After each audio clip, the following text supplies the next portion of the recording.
Assalamualaikum warahmatullahi wabarakatuh. Perkenalkan, nama saya Sali Rizky Warida Surya Dilaga dari Teknologi Informasi Universitas Amikom Purwokerto, angkatan 2020. Di sini saya akan menjelaskan mengenai hardware komputer.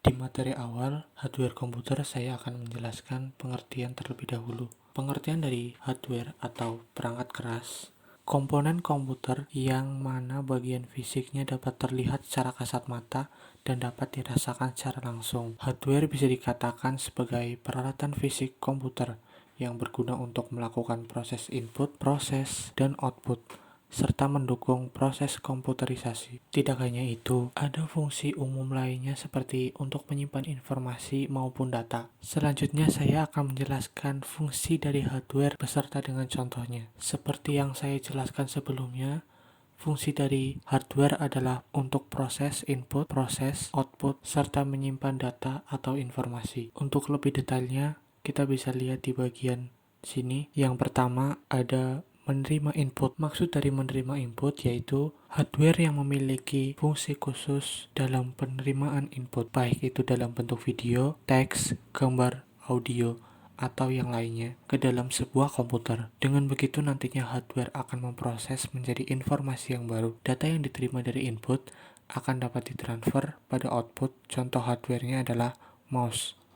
Mouse merupakan jenis hardware yang berfungsi untuk menggerakkan kursor yang ada di layar komputer, sehingga user dapat memilih menu yang diinginkan pada komputer. Selanjutnya ada keyboard. Keyboard merupakan jenis hardware yang berfungsi untuk membantu pengguna dalam memasukkan angka, simbol, dan huruf ke dalam komputer. Lalu ada scanner. Scanner sendiri berfungsi untuk mengubah dokumen dari hard copy menjadi soft copy. Hard copy adalah bentuk akhir dari hasil yang dicetak, sedangkan soft copy adalah hasil yang dicetak berupa file, bisa disimpan di dalam media penyimpanan, contohnya flash disk, CD, atau bahkan file yang dikirim melalui email. Scanner merupakan hardware penting karena ada banyak orang yang memerlukannya untuk mengarsipkan dokumen-dokumen yang penting dengan adanya tanda tangan dan stempel. Selain contoh yang saya sebutkan, masih ada perangkat inputan lainnya. Contohnya joystick untuk bermain game, webcam untuk menginput gambar atau video. Selanjutnya, hardware berfungsi untuk mengolah data atau informasi. Hardware ini memiliki fungsi untuk mengelola apapun dan memproses data dan informasi, menjalankan proses pada sistem komputer. Contohnya adalah CPU. CPU merupakan perangkat yang berguna untuk mengontrol semua proses kerja yang ada pada komputer, baik itu instruksi, pengolahan, sampai menghasilkan output yang diinginkan.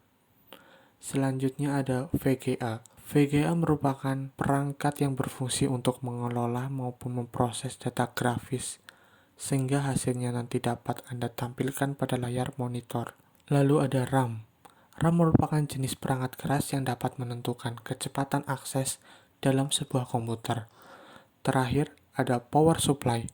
Power supply berfungsi untuk mengantarkan arus listrik sebagai pengontrol besarnya voltase yang masuk ke komputer. Untuk fungsi hardware mengolah data atau informasi, saya tambahkan satu contoh yaitu motherboard. Motherboard merupakan perangkat yang menghubungkan perangkat keras komputer antara satu dengan yang lainnya. Motherboard adalah hardware terpenting dari sistem komputer. Disinilah banyak komponen paling penting lain dari komputer disatukan, seperti unit pemrosesan pusat atau GPU, memori, dan konektor untuk perangkat input dan output.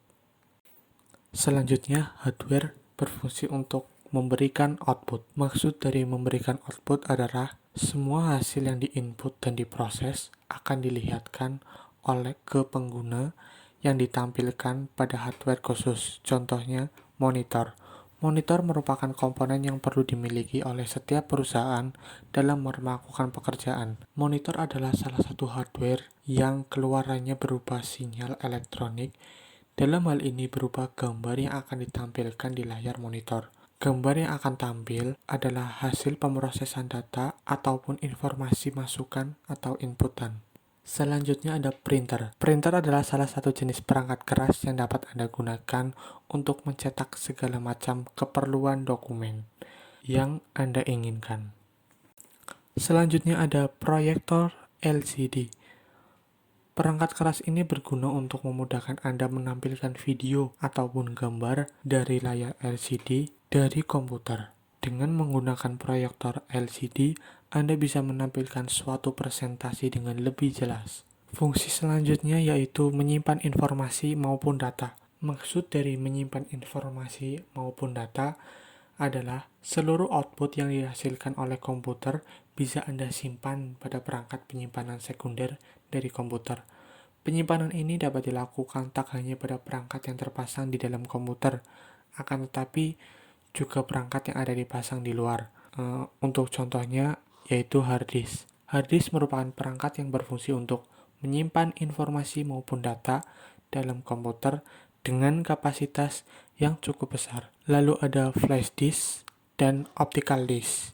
Di fungsi kelima yaitu sebagai perangkat tambahan atau peripheral. Peripheral atau perangkat tambahan berguna untuk membantu komputer menjalankan perintah user untuk menghubungkan perangkat komputer dengan jaringan internet. Salah satu contohnya adalah modem. Modem di sini dapat Anda gunakan sebagai alat komunikasi untuk mengubah sinyal digital menjadi sinyal analog ataupun sinyal analog menjadi sinyal digital. Jadi untuk petikan penting dari materi hari ini adalah hardware merupakan penyusun komputer yang sangat penting. Tanpa hardware, komputer tidak akan pernah berwujud sehingga tidak bisa digunakan. Pemasangan komponen hardware pada komputer ternyata sangat berpengaruh kepada fungsinya komputer. Sekian dari saya, terima kasih. Wassalamualaikum warahmatullahi wabarakatuh.